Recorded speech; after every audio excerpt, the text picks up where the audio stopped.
বক্রমে গলা তৈরি করার জন্য সুন্দর একটা গলা আগে কাটিং করে নিতে হবে। দেখো আপুরা, আমি সুন্দর একটা গলা কেটে নিয়েছি, একদম সিম্পল।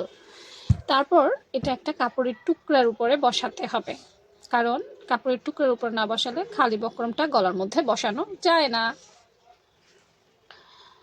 চারপাশ দিয়ে সুন্দর করে 1/2 ইঞ্চি বা 1/2 ইঞ্চি থেকে বেশি কেটে নিতে হবে, যাতে এটা ঢাকা যায়। ব্যাস, এরপর সুন্দর করে সেলাই করে নিব।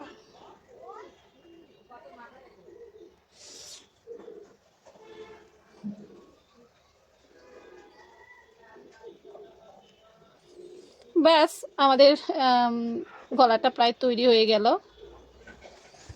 ডিজাইন গলা করা কিন্তু খুবই ইজি টেকনিক। এবার মিডল থেকে আমরা সুন্দর করে 1/2 ইঞ্চি কাপড়ের মতো রেখে বাকিটা সেলাই করে দিব, হয়ে যাবে আমাদের